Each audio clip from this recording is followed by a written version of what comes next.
Welcome दोस्तों, मेरा नाम है राहुल दाकरे और आप देख रहे हैं डिजिटल स्टडी अहमदाबाद का ये चैनल। ठीक है, बहुत लंबे टाइम के बाद वीडियो डाल रहा हूँ, थोड़ा टाइम नहीं मिल पा रहा था। ठीक है, तो आज जो हम लेकर आए हैं वो भारत का भूगोल लेक्चर 2 है। ओके, भारत का जो भूगोल है उसका लेक्चर 2 है ये। और अपने एक लेक्चर पढ़ चुके हैं जिसमें भारत के सामान्य जानकारी अपने ने ली थी। आज हम पढ़ेंगे भारत के भूगोल, भारत की नदियाँ, अफवाह तंत्र जो जिसे कहा जाता है, भारत की नदियों के बारे में आज हम पढ़ेंगे। ठीक है,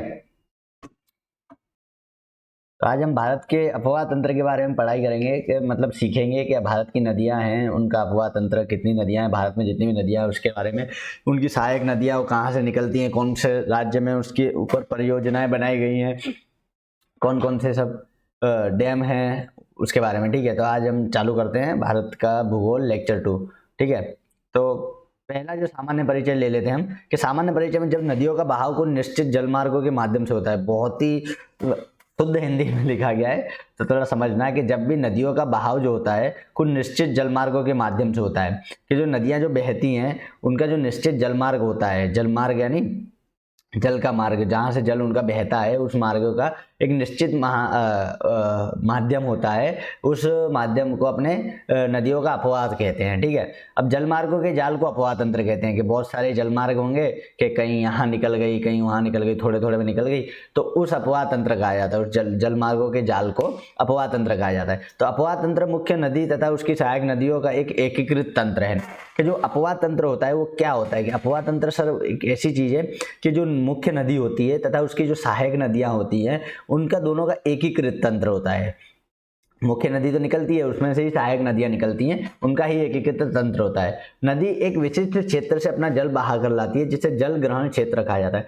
जब सबने सुना होगा कि ये नदी ये पहाड़ में से निकली है, या यमुना, गंगा, गंगोत्री, यमुना है यमुनोत्री से निकली है। ठीक है, ये सब है। तो कुछ निश्चित विशिष्ट क्षेत्र जो होता है, एक महत्वपूर्ण जो क्षेत्र होता है उसका, वहां से वो जल बहा कर लाती है, उसे जल ग्रहण क्षेत्र कहा जाता है। ठीक है, तो जो भारत की जो नदियां है ना, भारत की नदियां, उनका जो अपवाद तंत्र है वो दो में बांटा गया, एक हिमालय की नदियों का अपवाद तंत्र और दूसरा जो है प्रायद्वीपीय नदियों का अपवाद तंत्र। जो हिमालय से निकलने वाली नदियां हैं उनका अपवाद तंत्र ये, ठीक है, और दूसरा जो है वो प्रायद्वीप जो नदियां हैं अपनी, ठीक है, प्रायद्वीप नदियों का अपवाद तंत्र। ये जो प्रायद्वीप नदियों यानी दो भागों में नदियों को बांटा गया है, भारत की जो नदियां हैं उसे दो भागों में बांटा गया है, एक हिमालय से निकलने वाली नदियां और एक प्रायद्वीप जो पठार में से निकलती है वो वाली नदियां। ठीक है, तो आगे चलता है। तो पहला जो है हमारा कि हिमालय से निकलती नदियों का अपवाद तंत्र। तो हिमालय से जो नदियां निकलती हैं, हिमालय से निकलती नदियों का अपवाद तंत्र है, हिमालय से निकलने वाली नदियां जो होती है 12 मासी होती है। इनमें 12 महीने यानी संपूर्ण पूर्ण साल में, पूरे साल में इनमें पानी रहता है। ये 12 मासी नदियां होती है जो हिमालय से निकलती हैं। ठीक है, क्यों? क्योंकि इनकी जो जल की प्राप्ति हो तो हिम के पिघलने तथा वर्षा दोनों से होती है। जो हिम होता है हिमालय से जो निकलती है, बर्फ पिघलने से इनकी जल की प्राप्ति होती है, तो 12 महीने इनमें पानी रहने वाला है। ठीक है, जो हिमालय में तो बर्फ रहती है 12 महीने, तो उसके पिघलने से इनकी जल की प्राप्ति होती है, तो 12 महीने के 12 महीने इनमें पानी रहता है और वर्षा का भी पानी इसमें होता है। ठीक है, तो जल की प्राप्ति हिम से और पिघलने से तथा वर्षा दोनों से होती है। इस जो हिमालय से निकलती है ना, उस नदियों में 3 मुख्य नदियां हैं, एक सिंधु नदी तंत्र, एक गंगा नदी तंत्र और एक ब्रह्मपुत्र नदी तंत्र। ठीक है, ये जो 3 नदियां हैं इसमें सिंधु नदी तंत्र, गंगा नदी तंत्र और ब्रह्मपुत्र नदी तंत्र। ठीक है, ये तीनों नदियां जो हैं वो हिमालय से नदियों निकलने वाली नदियों का अपवाद तंत्र में आती है। ठीक है, तो पहला हम पढ़ेंगे वो सिंधु नदी तंत्र के बारे में पढ़ेंगे। ठीक है, कि सिंधु नदी तंत्र का जो उद्गम स्थान है, जो सिंधु नदी तंत्र का उद्गम स्थान है वो तिब्बत के कैलाश पर्वत श्रेणी में है। तिब्बत में कैलाश पर्वत श्रेणी आई है, उसमें बोखरचू के निकट से निकलती है। यहाँ पर ये जो दिख रहा है, यहाँ बोखरचू है, यहाँ कैलाश ऊपर है बराबर, वहां से निकलती है, ये बोखरचू से निकलती है, हिमनद में से निकलती है, देख लीजिए। ठीक है, तो जो सिंधु नदी तंत्र है, जो सिंधु नदी जो है वो कहाँ से निकलती है कि जो तिब्बत के कैलाश पर्वत श्रेणी में बोखरचू से निकलती है। ठीक है, तिब्बत में इसे सिंगी खम्बान कहा जाता है, अर्थात शेरमुख कहा जाता है। तिब्बत में इसे किस नाम से जाना जाता है कि सिंगी खम्बान नाम से जाना जाता है अथवा तो शेरमुख नाम से जाना जाता है तिब्बत में, ठीक है, सिंधु नदी को। दमचौक के पास भारत में प्रवेश करती है। भारत में जो दमचौक है, यहाँ पर दमचौक है भारत में, लद्दाख में, वहां से ये भारत में प्रवेश करती है, ठीक है। और दर्दिस्तान में चिल्लड़ के निकट पाकिस्तान में प्रवेश करते हैं। तो यहाँ पर जो ये है, यहाँ पर दर्दिस्तान है, वहां पर चिल्लड़ में ये पाकिस्तान में प्रवेश कर जाती है, ठीक है। तो तिब्बत से बहती हुई ये आती है और भारत में बहकर ये पाकिस्तान में प्रवेश कर जाती है, ठीक है। तो भारत में इसकी कुल लंबाई 1114 किलोमीटर है, ठीक है। सिंधु नदी जो है उसकी लंबाई जो है वो भारत में कितनी है, 1114 किलोमीटर है। इसकी कुल लंबाई 2880 किलोमीटर। जब भी तुमसे पूछे सिंधु नदी की कुल लंबाई कितनी है तो 2880 किलोमीटर है, ठीक है। और भारत में इसकी लंबाई कितनी है तो भारत में इसकी 1114 किलोमीटर इसकी लंबाई है भारत में, ठीक है। इसकी सहायक नदियां हैं पंचनद। इसकी सहायक नदियों को क्या कहा जाता है, पंचनद। कौन सी पंचनद नदियां हैं तो झेलम, चिनाब, रावी, ब्यास, सतलज। ये जो आपने नाम सुने होंगे, झेलम, चिनाब, रावी, ब्यास और सतलज, इनको पंचनद कहा जाता है। इसकी सहायक नदियां पंचनद है, ठीक है। बाद में केवल लद्दाख संघ में क्षेत्र में प्रवाहित होती है। जो सिंधु नदी जो है वो सिर्फ भारत में लद्दाख क्षेत्र में ही प्रवाहित होती है। कैसे, तो देखिए ये तो आती है यहाँ से बोखरचू से निकल कर यहाँ दमचौक के पास भारत में मिलती है, वो लद्दाख में, और लद्दाख में ही इतनी बहती है और फिर पाकिस्तान में ये प्रवेश कर जाती है। पहले लद्दाख जम्मू कश्मीर था तो यहाँ जम्मू कश्मीर आता था, अब लद्दाख ही आ जाएगा क्योंकि लद्दाख और जम्मू कश्मीर अलग हो गए, केंद्र शासित प्रदेश बन गए हैं, ठीक है। भारत में केवल लद्दाख संघ में राज्य में ये प्रवाहित होती है। सिंधु नदी जल समझौता 1960, एक जल समझौता हुआ था, सिंधु नदी जल समझौता 1960। भारत इसके विसर्जन क्षमता का केवल 20% उपयोग करेगा, कि ये जो यहाँ से इतनी भी बह के जाएगी उसमें से सिर्फ 20%, कितना 20% भारत इसका यूज करेगा, बाकी का जो करे, ठीक है। सिंधु नदी के दाएं तट पर लेह है। जो सिंधु नदी का जो दाएं तट है, दाएं तट पे यहाँ पर लेह है, ठीक है, लेह है। इतना ये सिंधु नदी के बारे में था। इसकी सहायक नदियों को पंचनद कहा जाता है, इतना याद रखना। सहायक नदियों के बारे में आगे पढ़ेंगे। ये जो नक्शे में आप देख रहे हो यहाँ पर, ये जो नक्शे में यहाँ पर ये सिंधु नदी की सहायक नदियाँ हैं, ये सब ये झेलम, चिनाब, रावी, सतलज और व्यास, ये नदियाँ जो हैं, ये पंचनद नदियाँ जो हैं वो सिंधु नदी की सहायक नदियाँ, ठीक है। तो आगे बढ़ते हैं अपने, ठीक है, कि आगे क्या है कि झेलम नदी। चलो पहली सहायक नदी थी अपनी, झेलम नदी के बारे में पढ़ लेते हैं हम। ये झेलम नदी के बारे में समझ लेते हैं कि झेलम नदी क्या है। तो उद्गम स्थान जो पीर पंजाल में स्थित शेषनाग झील, पीर पंजाल जो है जम्मू कश्मीर में, पीर पंजाल में एक शेषनाग झील है, वहां से इसका उद्गम स्थान है झेलम नदी का, ठीक है। झेलम नदी वुलर झील से होती हुई पाकिस्तान में चिनाब नदी से मिल जाती है। आगे जाके ये जो चिनाब नदी है यहाँ पर, ये चिनाब नदी, इसमें जाके ये झेलम मिल जाती है, ठीक है। यहाँ पर वुलर झील से होती हुई, वुलर झील से बहती हुई जाती है, ठीक है। पाकिस्तान में प्रवास नहीं है, ये प्रवेश है। पाकिस्तान में प्रवेश से पहले एक गहरी घाटी का निर्माण करती है जिसे बासमंगल कहते हैं, बराबर। चिनाब में मिलने से पहले ये झेलम नदी मंगला डैम का निर्माण करती है। मंगला डैम जो बनाया गया है उसका निर्माण करती है झेलम नदी। तो मंगला डैम किस पर है, झेलम नदी पर है, ठीक है। जम्मू कश्मीर में मुजफ्फराबाद से मीरपुर तक भारत पाक के सीमा तक बहती है। तो यहाँ पर जो है ये यहाँ मुजफ्फराबाद से यहाँ पर मीरपुर तक ये भारत और पाकिस्तान का बॉर्डर है, यहाँ तक समांतर यह बहती रहती है, ठीक है। झेलम नदी की कुल लंबाई है 725 किलोमीटर। कितनी लंबाई है, 700। वितस्ता झेलम का वास्तविक नाम है। मैंने आपको वैदिक सभ्यता जो पढ़ाई थी उसमें इसका नाम आया था वितस्ता, ठीक है। वितस्ता जो है झेलम नदी का वास्तविक नाम है, ठीक है। यहाँ पर झेलम आप देख सकते हो, ये झेलम नदी यहाँ पर जो शेषनाग झील से यहाँ पर उद्गम स्थान है इतना, ठीक है। तो झेलम नदी के बारे में अपने को पता चल गया, ठीक है। दूसरी जो इसकी चिनाब नदी आती है, सहायक नदी जो आती है वो है चिनाब नदी, ठीक है। चिनाब नदी जो आती है अपनी सहायक नदी वो है चिनाब नदी, ठीक है। ये चिनाब नदी जो है सिंधु की सबसे बड़ी सहायक नदी है। तो कभी भी पूछा जाए कि सिंधु नदी की सबसे बड़ी सहायक नदी कौन सी है तो उसको बोलेंगे चिनाब नदी, ठीक है। सिंधु नदी की सबसे बड़ी सहायक नदी होती है चिनाब नदी। सिंधु की सबसे बड़ी सहायक नदी कौन सी है, चिनाब नदी, ओके। चिनाब नदी सिंधु की सबसे बड़ी सहायक नदी है। भारत में इसकी लंबाई 1180 किलोमीटर है। जो चिनाब नदी जो है भारत में, इसकी लंबाई कुल कितनी है, 1180 किलोमीटर है। हिमाचल प्रदेश में इसे चंद्रभागा के नाम से जाना जाता है। हिमाचल प्रदेश में जब ये जाती है, बरोबर, चिनाब नदी ये रही यहाँ पर, यहाँ से जो देखो ये यहाँ पर हिमाचल आ जाता है, ठीक है। हिमाचल प्रदेश में जब ये जाती है तो इसे चंद्रभागा के नाम से जाना जाता है। और 12 लाचा ला दर्रा, ये लाचा ला दर्रा नाम है इसका। 12 लाचा ला दर्रा के दोनों ओर से निकलने वाली चंद्र और भागा नामक नदियों से संगम से बनती है।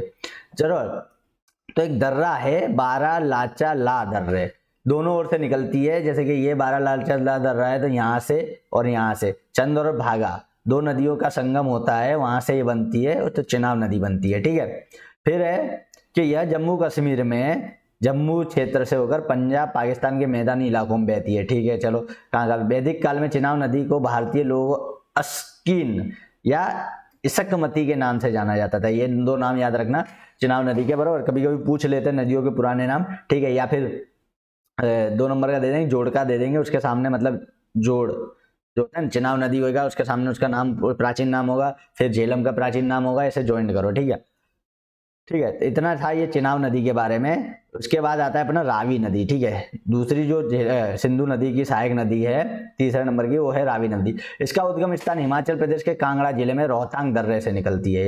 हिमाचल प्रदेश के कांगड़ा जिले से रोहतांग दर्रे से निकलती है ये जो रावी नदी है, ये रही यहाँ पर, ये हिमाचल प्रदेश के कांगड़ा जिले से रोहतांग दर्रे से ये रावी नदी का उद्गम स्थान है। ठीक है, सिंधु के सहायक पंच नदी में सबसे छोटी नदी है। सबसे बड़ी नदी जो है सिंधु की सहायक नदी वो कौन सी है, अपनी चिनाब। ठीक है, और दूसरी जो है वो मतलब सबसे छोटी जो है वो है रावी नदी। ठीक है, पाकिस्तान में सरायू सिंध के पास चिनाब से मिल जाती है। चिनाब नदी में जाकर ये पाकिस्तान में यहाँ सराय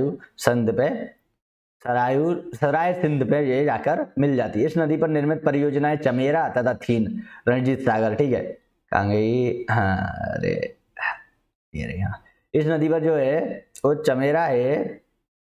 ठीक है, चमेरा है, कहाँ गई चिनाब नदी ने, ये सॉरी चमेरा है तथा कौन सी है ये, थीन। ठीक है, रणजीत सागर जो परियोजना है ये रणजीत सागर परियोजना, ठीक है, वो है अपनी रावी नदी पे। रावी नदी पे कौन कौन सी परियोजना है, तो चमेरा है एक, और एक अपना जो है चमेरा है, और एक रणजीत सागर थीन जैसे बोलते हैं, तथा शाहपुर कंडी बांध परियोजना। ये जो परियोजनाएं होती हैं वो बांध ही होते हैं, डैम ही होते हैं। ठीक है, उसके बाद जो अपनी आती है वो अपनी व्यास नदी। ठीक है, कौन सी आती है, अपनी व्यास नदी। व्यास नदी जो है रोहतांग दर्रे के पास व्यास कुंड से निकलती है। कहाँ से निकलती है, तो जो रोहतांग दर्रा होता है उसके पास व्यास कुंड से ये निकलती है। ठीक है, फिर हिमाचल प्रदेश के कुल्लू घाटी में प्रवाहित होती है। ठीक है, हिमाचल प्रदेश के कुल्लू घाटी में प्रवाहित होती है। व्यास नदी का पुराना नाम जो है अर्जिकिया था, बराबर, अर्जिकिया इसका पुराना नाम था, या विपाशा भी इसे बोलते थे व्यास नदी को। ठीक है, हरिके नामक स्थान पर सतलुज से मिलती है। सतलुज नदी जो है वो हरिके नामक स्थान है जो सतलुज से मिलती है, जहाँ हरिके बैराज जैसे क्या कहा जाता है, हरिके बैराज नाम से जाना जाता है। हरिके बैराज से ही इंदिरा गांधी नहर का निर्माण हुआ है। ठीक है, इंदिरा गांधी नहर का निर्माण, पंजाब है ना, पंजाब अपना जो पंजाब है, पंजाब में जो हरिके बैराज है, यहाँ पर ये रहा, देखो यहाँ पर जो है ये सतलज नदी से व्यास नदी ये मिल जाती है। ठीक है, ये रहा व्यास नदी जो है पूरी सतलज नदी से अपनी मिल जाती है हरिके बैराज में। ठीक है, हरिके बैराज में ये मिल जाती है। इसके बाद जो है ये हरिके बैराज में जो ये मिल जाती है, तो वहाँ हरिके बैराज से ही इंदिरा गांधी नहर का निर्माण हुआ है। भारत की सबसे लंबी नहर कौन सी है, इंदिरा गांधी नहर, वो कहाँ से, हरिके बैराज से निकली है। कौन कौन सी नदी मिलती है वहां पर, सतलज और व्यास नदी मिलती है। ठीक है, हरिके बैराज के वहां पर ये जाके मिलती है। ठीक है, ये जो है हरिके बैराज के वहां जाकर मिलती है अपनी, क्या नाम है इसका, व्यास नदी। व्यास नदी हरिके बैराज में, हरिके बैराज के सतलुज से जाकर मिलती है। ठीक है, तो हरिके बैराज से ही इंदिरा गांधी नहर का निर्माण किया गया है। इंदिरा गांधी नहर क्या है कि भारत की सबसे लंबी नहर जो है वो इंदिरा गांधी नहर है। इसकी कुल लंबाई 460 किलोमीटर है। भारत की सबसे लंबी नहर क्या है, इंदिरा गांधी नहर। ठीक है, और उसकी लंबाई कुल कितनी है, 460 किलोमीटर है। ठीक है, हिमाचल में इसकी लंबाई 260 किलोमीटर है।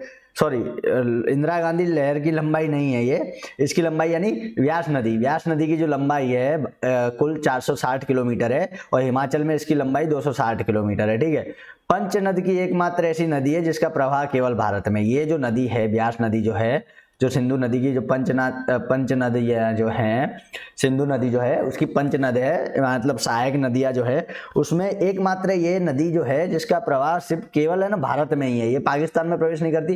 व्यास नदी जो है यहाँ पर जाके ये सतलज से मिल जाती है। ठीक है, यहाँ पर, और बाकी तो यहाँ बहती रहती है ये। ठीक है, ओके, अब जो नेक्स्ट नदी आती है वो आती है सतलुज।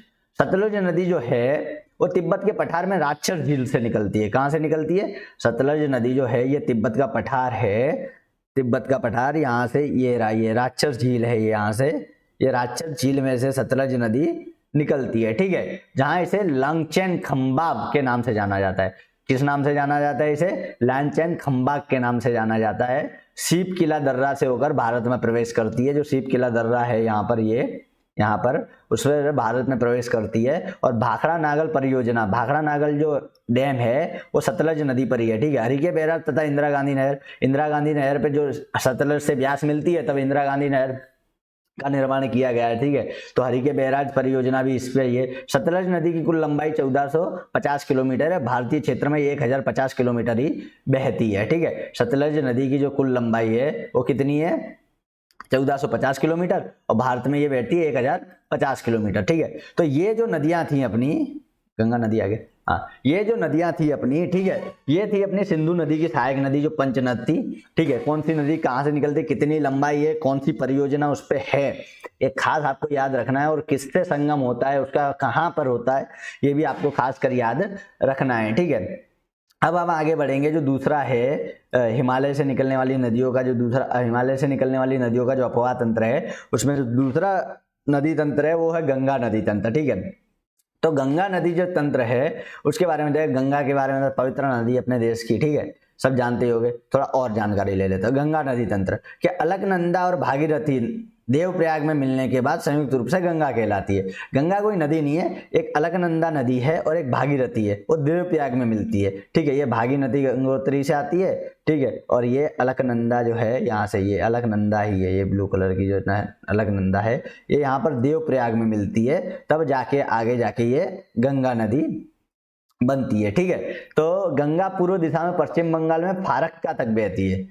पूर्व दिशा में पश्चिम बंगाल जो है वो फारक्का तक बहती है। वहां से आगे दो धाराओं में बंट जाती है। एक धारा हुगली नाम से जानी जाती है, ठीक है, और दूसरी धारा भागीरथी रूप से बांग्लादेश में जानी जाती है, ठीक है। तो दो धाराओं में बट जाती है। पश्चिम बंगाल में फारक्का करके जगह है, बराबर, फारक्का करके एक स्थान है, वहां तक ये बहती है। वहां से आगे जाती है तो दो भागों में बट जाती है। एक भाग जाता है वो बांग्लादेश में प्रवेश कर जाता है, उसे भागीरथी के नाम से जाना जाता है। दूसरा हुगली नाम से जाना जाता है जो पश्चिम बंगाल में प्रवेश रहता है, ठीक है। बांग्लादेश में ब्रह्मपुत्र नदी के मिलने के बाद ये पद्मा बनी जाती है, ठीक है।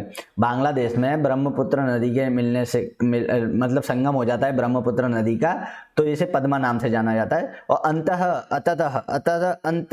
अंततः मतलब क्या है पता है, ठीक है। अंत में जब ये जाती है, लास्ट जब इसका मतलब समुद्र में जब मिलने जाती है, ये समुद्र में जब इसका नाम मेघना नाम से बहती हुई बंगाल की खाड़ी में गिरती है। बंगाल की खाड़ी में जब ये मिलती है, इसका मिलन होता है, बंगाल की खाड़ी में गिरती है जब ये लास्ट, ठीक है, तो इसे मेघना नाम से जाना जाता है। तो गंगा एक नदी नहीं है, मतलब गंगा नदी ही है, लेकिन गंगा भागीरथी और अलकनंदा से मिलकर बनी हुई नदी है, ठीक है। आगे और जानेंगे। ये जो है, मैंने ये जो साइड में यहाँ पर दिया है, ये यमुनोत्री है, यहाँ से यमुना निकली है, ठीक है। ये गंगोत्री यहाँ से भागीरथी निकली है, और ये केदारनाथ से मंदाकिनी निकली है, ठीक है। तो थोड़ा देख लेते हैं कि मंदाकिनी और अलकनंदा का जहाँ मिलन होता है वो रुद्रप्रयाग है, ठीक है, इतना याद रखना, आगे मैं बताऊंगा तुमको, ठीक है। और बद्रीनाथ से जहाँ से निकलती है धौली गंगा यहाँ से निकलती है, और अलकनंदा जहाँ मिलती है उसे विष्णु प्रयाग कहते हैं, ठीक है। फिर अलकनंदा आगे जाती है और नंदाकिनी आती है। नंदाकिनी और अलकनंदा जहाँ मिलती है उसे नंद प्रयाग कहते हैं, ठीक है। और आगे देखेंगे कि अलकनंदा और पिंडार नदी जहाँ मिलती है उसे कर्ण प्रयाग कहते हैं, ठीक है। और अलकनंदा और मंदाकिनी मिलती है उसे रुद्रप्रयाग कहते हैं, और अलकनंदा और भागीरथी मिलती है उसे देव प्रयाग कहते हैं, ठीक है। इतना सब मिलन होता है इनका, और प्रयाग जो निर्माण किया जाता है विस्तार का, ठीक है। आगे पढ़ते हैं हम गंगा नदी तंत्र के बारे में ही, कि यमुना नदी जो है वो गंगा नदी की सबसे बड़ी सहायक नदी है। जो यमुना वो गंगा नदी की सबसे बड़ी सहायक नदी है। ये जो यमुना है गंगोत्री से निकली हुई है, देखिए मैं बताता हूँ, ये जो यमुना है गंगोत्री से निकली हुई है, ये प्रयागराज में जाके गंगा से मिलती है, ठीक है। सबसे बड़ी सहायक नदी है ये गंगा की, ओके। नेक्स्ट है कि प्रयागराज में गंगा के दाएं तट पर मिलती है, दाएं तट पर, दाएं ये दाएं है, उधर साइड बायां है, ठीक है। और ये मिलती है, थोड़ा गायब होने का टाइम है, हाँ बराबर, ठीक है। और प्रयागराज में गंगा के दाएं तट पर मिलती है। यमुना और बंदरपूंछ की चोटी, यमुना जो है, अब यमुना के बारे में अपने पढ़ लेते थोड़ा कि यमुना कहाँ से। यमुना जो है बंदरपूंछ चोटी के यमुनोत्री हिमनद से निकलती है। बंदरपूंछ चोटी है यहाँ पर, ये यमुनोत्री, वहां से गंगोत्री क्यों लिखा है यहाँ पर, गलत है नहीं, यमुनोत्री निकलती है, ठीक है। चंबल सिंध, याद रखना कि यमुना कहाँ से निकलती है, यमुना बंदरपूंछ चोटी के यमुनोत्री से निकलती है, हिमनद से, ठीक है। चंबल सिंध और बेतवा, चंबल सिंध बेतवा और केन नदियां यमुना की दाएं तट की सहायक नदियां हैं। देखो इसमें क्या होता है कि दाएं और बाएं दोनों तट होते हैं। यहाँ पर ये जैसे यमुना बह रही है तो इसके दाएं तट पे ये हो गई, और बाएं तट पे अगर कोई होती सहायक नदी तो वो दूसरी होती, ठीक है। तो दाएं तट की जो नदियां हैं वो है चंबल सिंध बेतवा और केन। चंबल नदी जो है वो यमुना नदी की ही सहायक नदी है, ठीक है। चंबल की सहायक नदी है बनास और काली, ठीक है। बनास की सहायक नदी है खारी और धुंध, ठीक है। कोसी गंगा के बाएं तट पर मिलती है, कोसी के बारे में बाद में पढ़ते हैं। यहाँ तक ये जो था ये चंबल के बारे में था, ठीक है। चंबल के बारे में था कि यमुना, सॉरी चंबल के नहीं, यमुना के बारे में था कि बंदरपूंछ चोटी के यमुनोत्री हिमनद से निकलती है यमुना, बराबर। चंबल और सिंध और बेतवा और केन नदियां जो मुख्य नदियां जो हैं इसकी, बराबर, ये दाएं तट की सहायक नदियां हैं। चंबल की सहायक नदी बनास है, चंबल में से और निकल गई, ठीक है। बनास और काली, बनास में से एक और निकल गई खारी नदी, ठीक है, और धुंध नदी निकल गई, ठीक है। और बनास की सहायक नदी। अब आगे बढ़ते कि कोसी नदी जो है गंगा के बाएं तट पर मिलती है, जिसे बिहार का शोक कहा जाता है। कोसी नदी को बिहार का शोक कहा जाता है, ठीक है। बहुत बार बाढ़ आई है, कोसी की वजह से बिहार तितर बितर हो गया है, ठीक है। बिहार का शोक जो है वो कोसी नदी को कहा जाता है, जो गंगा से बाएं तट पर मिलती है, ठीक है। गंगा के बाएं तट पर ये रहा, कोसी नदी जो है ये गंगा के बाएं तट पर मिलती है, ठीक है। गोमती नदी, गोमती और घाघरा और गंडक, ये तीन जो नदियां हैं वो गंगा के बाएं तट पर मिलती है। ये जो गोमती, ये गंडक हो गया, ठीक है, ये घाघरा हो गई और ये गोमती नदी हो गई, ठीक है। ये जो तीन नदियां जो हैं वो गंगा के बाएं तट पर मिलती है। दामोदर हुगली के दाएं तट के प्रमुख नदी के बंगाल का शोक कहा जाता है। देखिए एक बिहार का शोक था कोसी, ठीक है। दामोदर, दोमादार है क्या, दोमादार है क्या, दामोदर है, सॉरी, अरे भाई साहब इधर मात्रा है, हाँ इधर दामोदर जो नदी है वो हुगली के दाएं तट। हुगली क्यों नाम लिया मैंने, क्योंकि हुगली आगे पढ़ा ना अपने ने, एक फांट जो मतलब दो फांट में बटी जाती है, दो भाग में बटी जाती है। एक हुगली जाती है पश्चिम बंगाल में और एक जाती है भागीरथी, ठीक है। अब जो है ये जो हुगली नदी जो है पश्चिम बंगाल में हुगली के नाम से बहती है गंगा, जो दाएं तट पर एक प्रमुख नदी है दामोदर, ठीक है। दामोदर नदी जो है उसे बंगाल का शोक कहा जाता है। बंगाल में बहुत बार बाढ़ जो है वो दामोदर की वजह से आई है। जैसे कि अपना बिहार में जो बाढ़ आई थी वो अपने क्या नाम है इसका, भूल गया, कोसी नदी, हाँ भूल गया सामने ही तो, कोसी नदी की वजह से बिहार में बाढ़ आई थी, ठीक है। तो दामोदर के हुगली के दाएं तट पर मिलती है, जिसे बंगाल का शोक कहा जाता है। बंगाल का शोक कौन सी नदी है, दामोदर, और बिहार का शोक कोसी, ठीक है। ओके, तो ये था अपना गंगा नदी तंत्र। चलो आगे बढ़ते हैं थोड़ा, क्या आगे क्या है। आगे जो है कि गंगा नदी जो है अपनी, ठीक है, उस पे अब एक गंगा नदी पर राष्ट्रीय जलमार्ग संख्या 1 है। राष्ट्रीय जलमार्ग संख्या 1 गंगा नदी पर है, ठीक है। और कुल लंबाई कितनी है गंगा की, 2525 किलोमीटर है, ठीक है। भारत की नदियों में सबसे बड़ा अपवाह तंत्र किसका है, तो गंगा का है, ठीक है। 2008 में गंगा नदी को राष्ट्रीय नदी का दर्जा दिया गया, ये याद रखना। 2017 में उत्तराखंड उच्च न्यायालय ने गंगा तथा यमुना को जीवित मानव का दर्जा दिया गया, ठीक है। गंगा नदी के किनारे बसा सबसे बड़ा शहर है कानपुर, ओके, कानपुर सबसे बड़ा शहर है गंगा नदी के किनारे। गंगा उत्तराखंड, उत्तर प्रदेश, बिहार, झारखंड और पश्चिम बंगाल में से बहती है, ठीक है। हुगली व भागीरथी पश्चिम बंगाल में नाम है इसका। पद्मा बांग्लादेश में प्रवेश के पश्चात नाम है, प्रवेश कर जाती है बांग्लादेश में, उसके पश्चात इसका नाम हो जाता है पद्मा, ठीक है। मेघना इसका नाम पड़ता है ब्रह्मपुत्र से मिलने के बाद, ठीक है। गंगा नदी उत्तर प्रदेश के कुल 28 जिलों में से होकर बहती है, ये याद रखना कि 28 जिलों में से। और गंगा किस किस राज्य में से बहती है वो भी याद रखना। और सबसे बड़ा शहर है कानपुर। ये वन लाइनर ही हो गया एक तरह से गंगा के बारे में, ठीक है। नेक्स्ट जो हम पढ़ेंगे ब्रह्मपुत्र नदी के बारे में पढ़ेंगे, ठीक है। किसके बारे में पढ़ेंगे, ब्रह्मपुत्र। अब जो है ये जो है अपना ब्रह्मपुत्र नदी जो है ये हिमालय से निकलने वाली नदियों के अपवाह तंत्र का तीसरी नदी है ब्रह्मपुत्र नदी अपवाह तंत्र, ठीक है। तो ब्रह्मपुत्र नदी तंत्र के बारे में पढ़ लेते चलो। तो ब्रह्मपुत्र नदी का उद्गम स्थान दिखाओ चलो, कि ब्रह्मपुत्र नदी का उद्गम स्थान हिमालय के उत्तर में, क्या पर, हिमालय के उत्तर में स्थित मानसरोवर झील है। हिमालय में हिमालय के उत्तर दिशा में मानसरोवर झील है, वहां पर कैलाश श्रेणी में चेमायुंगडुंग हिमानी से निकलती है, भाई साहब कैसा नाम है नहीं, चेमायुंगडुंग हिमानी से निकलती है, ठीक है, ब्रह्मपुत्र, ये याद रखना। कहाँ से? मानसरोवर झील, मानसरोवर झील ही बोलते हैं हम तो, ठीक है, पर चेमायुंग, ये जो नाम है चेमायुंगडुंग, चेमायुंगडुंग हिमानी से ये निकलती है, ठीक है। तिब्बत में सांगपो, तिब्बत में ही ना कैलाश मानसरोवर, ये रहा ना यहाँ पे, ये रखा ना उद्गम स्थान मैंने रखा ही है यहाँ पर, ठीक है, कि तिब्बत में सांगपो नाम से पूर्व में बहती है, तिब्बत में सांगपो नाम से पूर्व दिशा में बहती है, अपने लिए पूर्व दिशा में ये तिब्बत में सांगपो नाम से बहती है, ठीक है। तो ये जो हिमालय के उत्तर में है, हिमालय के उत्तर में जाओ, अपने उत्तर दिशा में गए, ठीक है, उत्तर दिशा में गए, वहां पर एक झील है, क्या नाम है? मानसरोवर झील। मानसरोवर झील के पास कैलाश श्रेणी, जो कैलाश पर्वत है ना, उसकी एक श्रेणी है, उसमें एक है ये चेमायुंगडुंग हिमनद, ठीक है। हिमनद क्या होता है? वही बर्फ से पिघल के जो हिमनद बनते हैं उनको हिमनद, ठीक है। हिमनद उद्गम स्थान है इसका ब्रह्मपुत्र का, ठीक है। तिब्बत में सांगपो नाम से पूर्व में प्रवाहित होती है, तिब्बत में इसे किस नाम से जाना जाता है? सांगपो या यारलुंग नाम से, दो नाम से जाना जाता है, यारलुंग या सांगपो। ये उत्तर में प्रवाहित होती है, ठीक है, उत्तर दिशा में ये प्रवाहित होती है। उसके बाद क्या है कि उसके बाद तिब्बत में रांगपो सांगपो इसकी दाहिने तट पर प्रमुख नदी है। ये उत्तर में जो तिब्बत है इस पे इसकी रांगपो और सांगपो दो इसकी दाहिने तट की प्रमुख नदी होती है, ठीक है। भारत में अरुणाचल प्रदेश में इसकी, हमें तो मतलब भारत से है ना, भारत में यह अरुणाचल प्रदेश से इसे सियांग अथवा दिहांग नाम से जाना जाता है। जब अरुणाचल प्रदेश यहाँ पर ये प्रवेश करती है तो इसे दिहांग और दिबांग दो नदी और सहायक नदियां मिलती हैं इसके तट पर, ठीक है, बरोबर। सियांग अथवा दिहांग नाम से जाना जाता है इसे। अरुणाचल, ब्रह्मपुत्र नहीं बोला गया इसे अभी, ब्रह्मपुत्र आगे नाम लेंगे अब, बरोबर। ये जब प्रवेश करती है भारत में तब इसे दिहांग या सियांग नाम से जाना जाता है, ठीक है। इसके दिबांग एवं लोहित नदी बाएं तट पर मिलती है। इसका जो बायां तट है इसमें दिबांग, ये दिबांग नदी जो है ये, और ये लोहित नदी, ये जो दो नदियां हैं इसके बाएं तट पर मिलती हैं इसे, ठीक है। मिलने के बाद इसमें ब्रह्मपुत्र नाम से जाना जाता है। लोहित नदी और दिबांग नदी जब इससे संगम होता है ब्रह्मपुत्र से, तब इसे ब्रह्मपुत्र नाम से जाना जाता है। तब तक इसे दिहांग नाम से ही जाना जाता है, क्योंकि वहां पर एक दिहांग नाम की नदी बहती है, उससे आगे ये मिलती है, इसलिए इसे दिहांग नाम से ही लोकल भाषा में इसे, मतलब लोकल लोग इसे जानते हैं, ठीक है।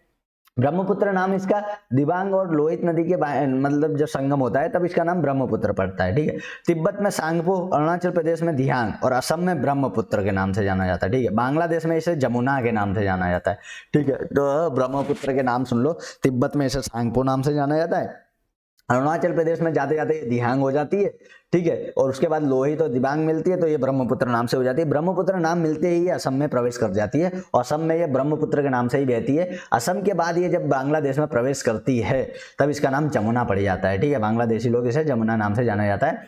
गंगा नदी के साथ मिलकर ये विश्व का सबसे बड़ा डेल्टा बनाती है। देखियो, ध्यान से सुनियो ये बात, ठीक है। गंगा नदी के साथ मिलकर ये विश्व का सबसे बड़ा डेल्टा बनाती है। इतना याद रखना कि गंगा नदी के साथ मिलकर ये विश्व का सबसे बड़ा डेल्टा बनाती है। उस डेल्टा का नाम है सुंदरबन डेल्टा।